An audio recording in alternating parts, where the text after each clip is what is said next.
Hello students, this is lecture number 15 on topic magnetic effect of electric current. In today's lecture, let us discuss about the instrument called as moving coil galvanometer.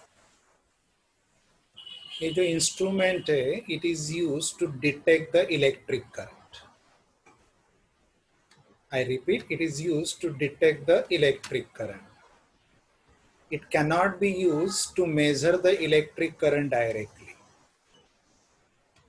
So by making suitable modifications in galvanometer, it can be used to measure the electric current.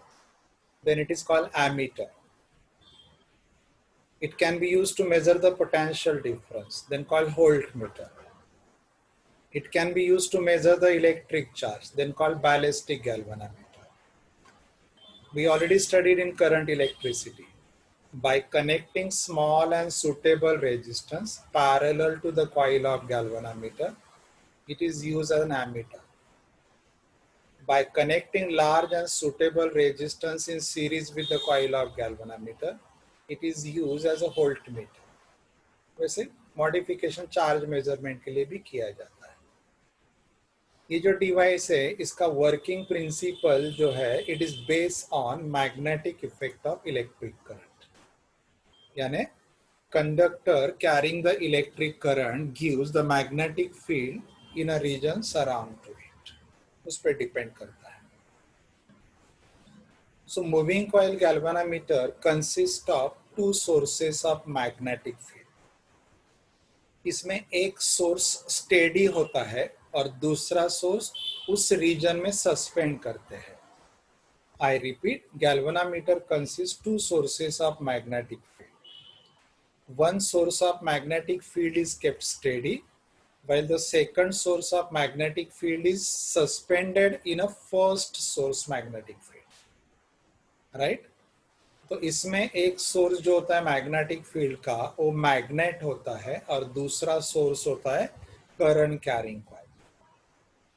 If magnet is kept at rest and current carrying coil is suspended in the magnetic field of magnet at rest, तो उसको बोला जाएगा moving coil galvanometer, क्योंकि coil carrying the current is suspended to rotate in the magnetic field of static magnet. हाँ, अगर आपने current carrying coil को rest में रखा and what is the magnetic field of current carrying coil at rest, उस magnetic field में अपने magnet को सस्पेंड किया to rotate, then it is called as moving magnet galvanometer. तो ऐसे दो गैल्वेनोमीटर अवेलेबल है, moving coil galvanometer and moving magnet galvanometer. Moving magnet galvanometer is not for your 12th syllabus, but it is there for JEE and NEET. तो हम लोग वापस से discuss करेंगे. Right, this instrument is used to detect the electric. तो इसका working principle बहुत simple है. As you know, current carrying coil always acts as a magnetic dipole. हम लोगों ने लास्ट लेक्चर में भी देखा कि current carrying coil always acts as a magnetic dipole, and according to the direction of electric current passing through it, its one phase behaves as a N pole while the remaining phase behaves as a S pole. वो direction of current passing through the coil decide करता है. And what is the magnetic dipole moment of the magnet, what is the magnetic dipole moment of current carrying coil, वो भी हम लोगों ने find out किया. देखो ये ऊपर ही है NIA, ये मैग्नेटिक डाइपोल. तो वर्किंग प्रिंसिपल बहुत सिंपल है. वर्किंग प्रिंसिपल क्या है? When current carrying coil is suspended in a magnetic field, तो current carrying coil suspended in a magnetic field is similar to bar magnet suspended in a magnetic field. तो जैसे bar magnet पे torque act होता है वैसे torque acts on the current carrying coil, and because of that torque current carrying coil also rotate like the bar magnet suspended. So what is the angle of deflection of the coil is directly proportional to the current passing through the coil. क्योंकि जो dipole moment का value रहेगा current carrying coil का, वो वो dipole moment का value कौन decide करता है? Current passing through the coil. तो वो सस्पेंडेड कॉइल मैग्नेटिक फील्ड में कितना डिफ्लेक्ट होगा, थीटा, ये कौन डिसाइड करेगा? Current passing through the coil. इसका वर्किंग प्रिंसिपल क्या है? Simple. When current carrying coil is suspended in a magnetic field, torque acts on the coil and the coil rotates. What is angle of deflection of the coil is directly proportional to current passing through the coil. तो lab में जो हम लोग galvanometer वगैरह use करते हैं उसमें वही प्रिंसिपल होता है, जितना ज़्यादा करंट पास करोगे उतना गैल्वेनोमीटर में जो पॉइंटर होता है वो ज़्यादा डिफ्लेक्ट होता है। सो this is the working principle. अब इसका कंस्ट्रक्शन क्या है? देखो, ये पूरा क्वेश्चन एग्जाम में नहीं आएगा, पार्ट पार्ट में आएगा। ये उसका डायग्राम है। एक्चुअली ये दो डायग्राम है, ये एक डायग्राम है ऊपर का ये वाला, और ये दूसरा डायग्राम है। ठीक है, तो पहला मैं इसके पार्ट बोल देता हूँ और हर पार्ट के बारे में थोड़ा थोड़ा लिखने का। पार्ट क्या है? देखो, ये जो नॉर्थ और साउथ लिखा, ये हॉर्सशू मैग्नेट का पोल्स है। तो इसका पार्ट लिस्ट में पहला कौन है? Horseshoe magnet. दूसरा, ये जो ब्राउन कलर का दिख रहा है, ये सॉफ्ट आयरन सिलेंडर है। ये सेंट्रल पोर्शन में रखा है, जिसको कोर भी बोल सकते हो, सॉफ्ट आयरन कोर। ये रेस्ट में रहेगा। दो, उसके ऊपर, इसके ऊपर एक रेक्टेंगुलर फॉर्मर होगा, मतलब एक फ्रेम होगा, रेक्टेंगुलर फ्रेम होगा नॉन मैग्नेटिक मटेरियल का, मतलब एल्यूमिनियम का होगा या सॉफ्ट वुड का होगा, लाइट वेट चाहिए, उसको बोला जाएगा फॉर्मर। फिर उस फॉर्मर पे ये थिन इंसुलेटेड कॉपर वायर है, which is own in terms of large number of turns. तो पहला पार्ट हॉर्सशू मैग्नेट, दूसरा पार्ट सॉफ्ट आयरन सिलेंडर, तीसरा पार्ट रेक्टेंगुलर फॉर्मर, चौथा पार्ट रेक्टेंगुलर कॉइल, पांचवा पार्ट ये जो फ्रेम है, it is suspended from the top bye means of suspension fibre. ये सस्पेंशन फाइबर रहेगा सिल्वर कॉर्ड्स का या फॉस्फर ब्रॉन्ज का। इसमें से करंट अंदर एंटर करेगा। नीचे यहाँ पे एक हेलिकल स्प्रिंग दिया है, from this helical spring current बाहर जाएगा, राइट। ये पूरा असेंबली एक बॉक्स में इनक्लोज करते हैं। अलोंग द सस्पेंशन फाइबर एक मिरर रहेगा, फिर उसको ब्लॉक्स में इनक्लोज किया जाएगा और उस बॉक्स को in front of the mirror glass window provide करते हैं। And from outside lamp and scale arrangement use करते हैं, lamp and scale arrangement use करते हैं। This is the what apparatus list. तो हमेशा पहला लिस्टिंग दे देने का, फिर हर पार्ट को थोड़ा थोड़ा एक्सप्लेन करने का। तो मैं एक्सप्लेन कर देता हूँ। देखो, इसमें क्या रहेगा? पहला part horseshoe magnet. Horseshoe magnet is kept in a horizontal plane. तो हॉर्सशू मैग्नेट को अगर हॉरिजॉन्टल प्लेन में रखेंगे तो ये जो एन और एस पोल में गैप है, ये सामने दिखेगा। This gap appears in front. तो सामने से ये गैप ऐसे रेक्टेंगल दिखेगा। ये तो इंट्रोडक्शन है, ये बाद में देखते हैं। तो ये एन पोल का फेस और एस पोल का फेस सामने से फ्लैट दिखेंगे। ये गैप है हॉर्सशू मैग्नेट के पोल्स में। But what is done here, ये जो फेसेस होते हैं ना, इनको प्लेन नहीं रखा जाता, उनको कॉनकेव कट करते हैं। उनको क्या करते हैं? कॉनकेव कट करते हैं।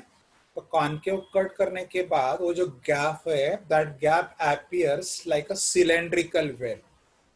सिलेंड्रिकल वेल, लेकिन सामने से सिलेंड्रिकल वेल नहीं दिखेगा। जब आप ऊपर से देखोगे टॉप व्यू, तो सिलेंड्रिकल वेल दिखेगा। देखो, ये टॉप व्यू है, ये ऊपर से दिख रहा है कि कट किया हुआ है, कट किया हुआ, तो ये सिलेंड्रिकल वेल हो जाएगा ऐसे।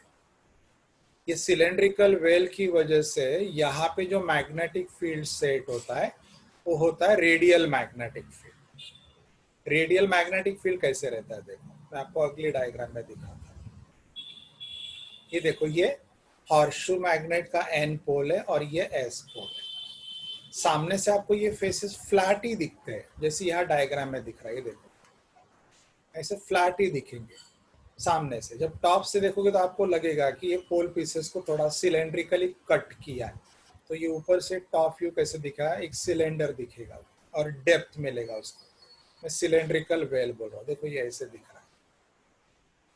और इस ये क्यों करते हैं कि because of that magnetic field जो सेट होता है, those magnetic lines of force are not parallel and इक्विस्पेस।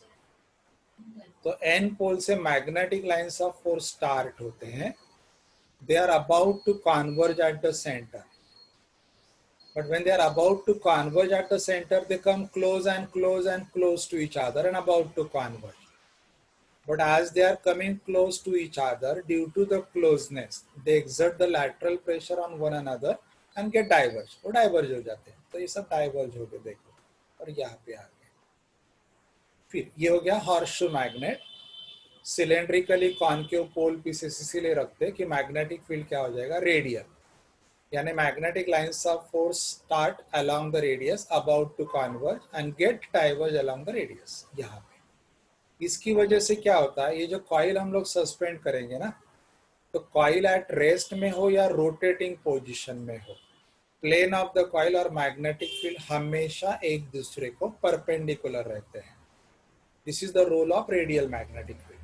Plane of the coil और रेडियल मैग्नेटिक फील्ड हमेशा पैरेलल अगर रहेंगे तो इसका working principle and application simple हो जाता है। तो radial magnetic field is the necessary condition of moving coil galvanometer. नहीं तो क्या रहता, देखो अगर ये लाइंस ऑफ फोर्स ऐसे पैरेलल ही रहते सीधे, कॉइल जब पैरेलल रहेगा तो ठीक है, जब कॉइल रोटेट हो जाएगा तो प्लेन ऑफ द कॉइल और मैग्नेटिक फील्ड में एंगल आ जाएगा, और वो एंगल की वजह से आपको इस एपरेटस को स्केल कैलिब्रेशन प्रोवाइड करने को नहीं होता है।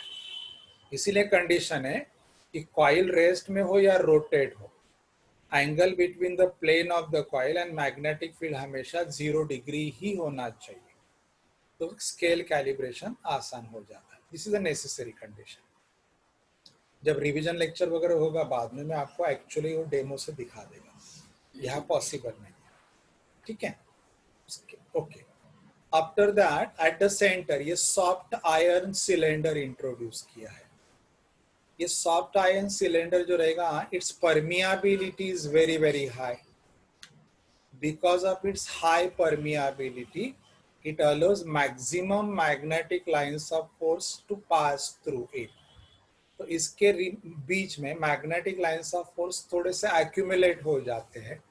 So into this region, strength of the magnetic field becomes very high. So due to high strength magnetic field, nearby magnetic influences, if present, they will not affect the angle of deflection. इसको stray magnetic field बोला जाता है। ये अंदर रहेगा, सामने से ये रेक्टेंगल ही दिखेगा, लेकिन टॉप से देखोगे तो टॉप से देखो ये सिलेंडर है ब्राउन कलर का, ये ऊपर से ऐसे देखा गया, इसको डेप्थ है नीचे, या तो मैंने ये डायग्राम में भी दिखाया है, देखो ये सर्कल, ये सॉफ्ट आयरन कोर है। अभी देखो ये सॉफ्ट आयरन कोर और ये सिलेंड्रिकल, इसके बीच में ये कॉन्सेंट्रिक गैप है, देखो in this gap rectangular coil is what suspended to rotate. Now what is done here, देखो उसके बाद यहाँ एक गैप में एक रेक्टेंगुलर फ्रेम होगा, उसको मैं फॉर्मर बोल रहा हूँ। ये जो फॉर्मर रहेगा it is of non magnetic material, तो ये नॉर्मली एल्यूमिनियम का रहता है या सॉफ्ट वुड का रहता है, ये रेक्टेंगुलर होता है।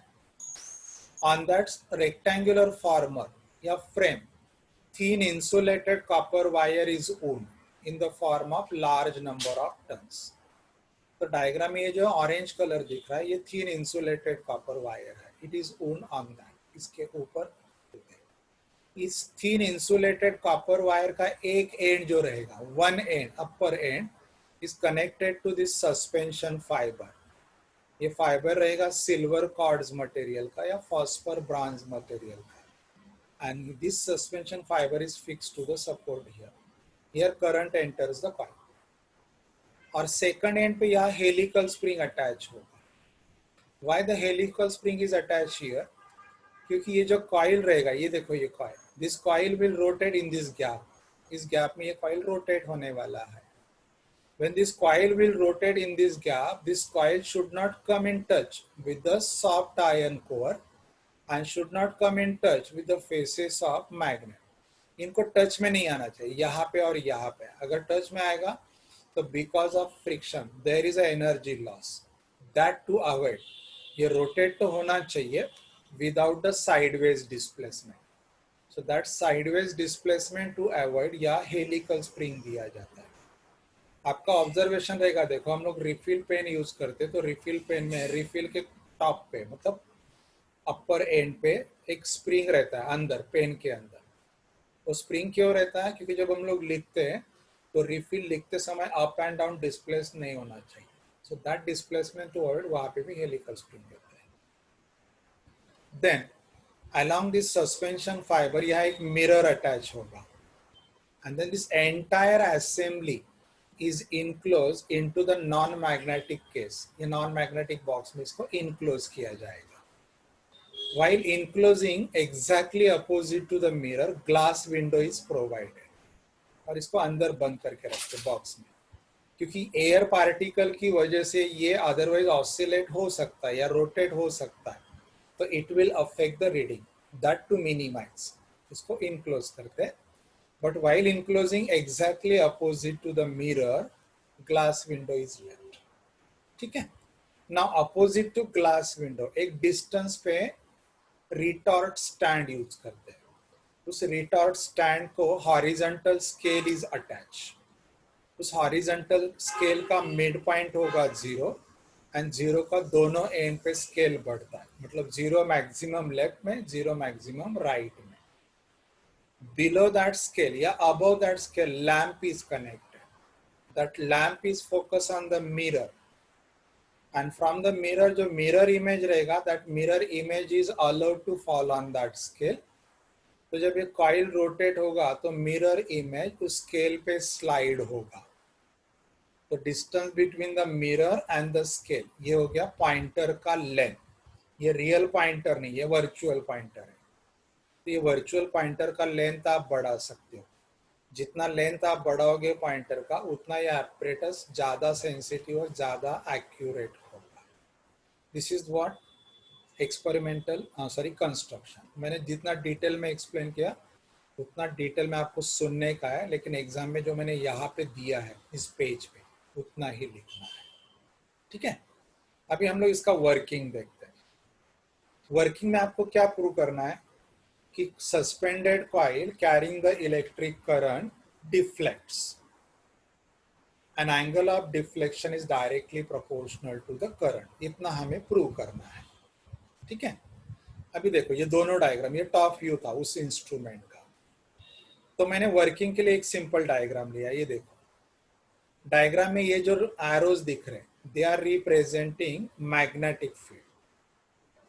Parallel and equispace magnetic lines of force, they are representing magnetic field. इस डायग्राम में ये मैग्नेटिक फील्ड ऐसे दिख रहा है, लेकिन एक्चुअल प्रैक्टिस में ये ऐसे है, रेडियल. ये मैंने रेडियल क्यों रखा है? क्योंकि ये जो सस्पेंडेड कॉइल है, when this coil is at rest, तो प्लेन ऑफ द कॉइल और मैग्नेटिक फील्ड पैरेलल रहना चाहिए, जैसे इस डायग्राम में दिखा है ऐसे. देखो, इज इट क्लियर? जब इस कॉइल में से करंट पास करोगे तो कॉइल डिफ्लेक्ट होगा. तो मानो कॉइल ऐसे डिफ्लेक्ट हो गया, कर्सर पे ध्यान दो.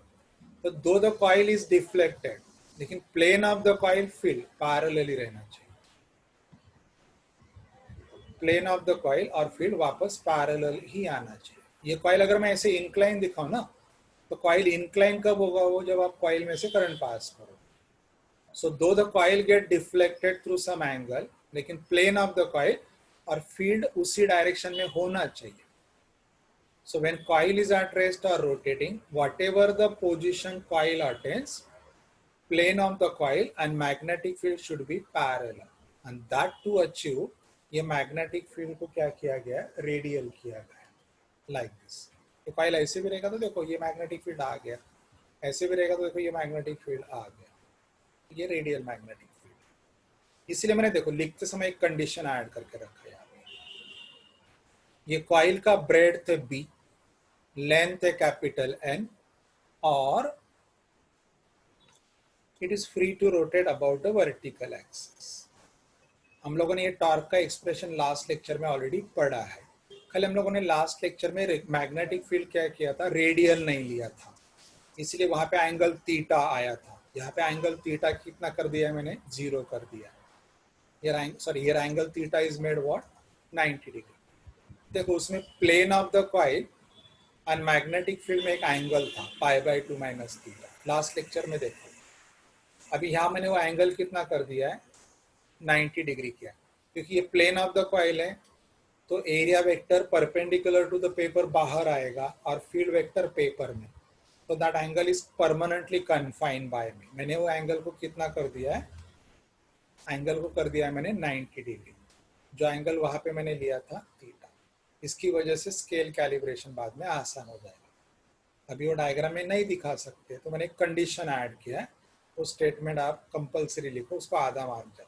देखो कौन सा कंपनी है, ये तो डेटा हो गया, length of the coil, breadth of the coil, number of turns, electric current, radial magnetic field. Don't forget to write this. ठीक है, अभी इसका वर्किंग प्रिंसिपल, ये स्टेटमेंट कंपलसरी लिखने का, ये देखो, इसको मैं अंडरलाइन कर देता हूँ, तो ये कंपलसरी आना चाहिए। 1 मिनट, ठीक है, ये देखो। Suppose the plane of a coil is always parallel to the magnetic field. इसका मतलब क्या है, कॉइल रेस्ट में रहे या रोटेट रहे, जिस प्लेन में कॉइल अवेलेबल है उसी प्लेन में मैग्नेटिक फील्ड होना ही चाहिए। This is the necessary condition of this apparatus। क्योंकि जो apparatus है it was design by the scientist D.R. सेवना। तो जब साइंटिस्ट ने ये apparatus डिजाइन किया तो साइंटिस्ट ने वो ड्रॉबैक फेस किया था, उसको स्केल कैलिब्रेशन नहीं जमा। तो फिर साइंटिस्ट ने क्या किया, ये जो पोल थे जो उन्होंने फ्लैट यूज किए थे उन्होंने सिलेंड्रिकली कट कर दिए और कंडीशन ऐड किया कि चलो कॉइल रोटेट हो या रेस्ट में हो, प्लेन ऑफ द कॉइल और फील्ड उन्होंने उसने क्या किया, एक दूसरे को पैरेलल कर दिया, तो उसका ड्रॉबैक रेक्टिफाई हो गया था। तो ये अंडरलाइन स्टेटमेंट लिखना ना भूले, इसको आधा मार्क है। अगर ये स्टेटमेंट भूल गए तो ये ब्रैकेट में जो लिखा हुआ ये कंपलसरी यूज करें। For that radial magnetic field is use, ये यहाँ यूज करें। दोनों जगह भूल गए तो मैंने यहाँ रेडियल मैग्नेटिक फील्ड ऐड कर दिया। तो 3 जगह है तो आप एटलीस्ट एक जगह तो लिखोगे ही लिखोगे, तो आपका मार्क जाएगा ही नहीं, आधा मार्क। अभी देखो इसमें side PS and side QR, they are carrying the current in the direction of magnetic. तो साइड PS पे जो फोर्स एक्ट होगा वो रहेगा ILB sin 0 degree. What is angle between the current and the field, 0 degree है। इसके लिए ये करंट किधर कैरी कर रहा है, parallel to the magnetic field, ये करंट किधर कैरी कर रहा है, parallel to the magnetic field. So these two sides though are carrying the current but carrying the current in the direction of magnetic field, so force acting on them due to the magnetic field will be what, 0। क्योंकि force का formula क्या है, ILB sine of angle between length and the field. तो length and field इसके लिए कितना है, 90 degree, sorry angle कितना है, 0 डिग्री। इसके लिए एंगल कितना है, 0 degree. So side PS and side QR do not experience the force due to the field। तो ये डिस्कशन कट हो गया। Now side PQ and side SR, they are carrying the current perpendicular to the magnetic field, so they experience the force। What force they will experience is ILB sin 90 degree, but sin 90 degree is what, 1। So side PQ and side SR, since they are carrying the current perpendicular to the magnetic field, so they experience maximum force due to magnetic field, ILB sin theta। लेकिन theta कितना, angle between the current and magnetic field जो 90 degree है, तो मैंने sin 90 degree को 1 दे दिया, तो ये फोर्स एक्ट हो रहा है। तो ये फोर्स एक्ट हो रहा है साइड PQ पे भी और साइड SR पे भी, मैग्नीट्यूड वाइज। अभी डायरेक्शन फाइंड आउट करते हैं। अभी साइड PQ के लिए लेफ्ट हैंड यूज करो, लेफ्ट हैंड के पहले 3 फिंगर्स आउट स्ट्रेच करो, so that index finger, thumb and middle finger are mutually perpendicular to each other. और ये हैंड यहाँ ऐसे एडजस्ट करो कि index finger shows the direction of magnetic field middle finger shows the direction of electric current, तो देखो thumb किधर जा रहा है, तो you will observe that thumb जो रहेगा ये रहेगा perpendicular to the plane of paper and outward. तो what is the force acting on the side P Q is normally outward. तो आप एरो से दिखाओ या मैंने यहाँ डॉट सर्कल दिखाया, दोनों में से कुछ एक दिखा, मैंने दोनों दिखा. तो साइड पी क्यू पे जो फोर्स एक्ट होगा ये नॉर्मली आउटवर्ड आ गया यूजिंग लेफ्ट हैंड रूल. मैंने बोला लेफ्ट हैंड का इंडेक्स फिंगर मैग्नेटिक फील्ड के डायरेक्शन में अलाइन करो, middle finger direction of current में अलाइन करो, तो थंब बाय डिफॉल्ट बाहर आ जाएगा. So that is indicating the force acting on the side P Q. हम लोगों ने लास्ट टाइम भी एक टॉर्क का एक्सप्रेशन देखा, लेकिन उस डायग्राम में मैं आपको प्रॉपरली बोल नहीं पाया क्योंकि डायग्राम थोड़ा ऑड लुक था. हाँ, वही अगर मैं क्लासरूम में पढ़ाता तो प्रॉब्लम नहीं आता इतना, ठीक है. तो यहाँ कोई प्रॉब्लम नहीं आता क्योंकि वहाँ थोड़ा एंगल था डायग्राम में, तो प्रॉपर एक्सप्लेनेशन आपको वहाँ प्रोवाइड नहीं कर पाया हम, इसलिए थोड़ा रिपीटेडली देखो जब तक मैं समझे, ठीक है. अगर किसी को डाउट रहेगा इस पार्ट में तो मुझे अलग से कॉल करो, मैं आपको थोड़ा समझा देगा वापस.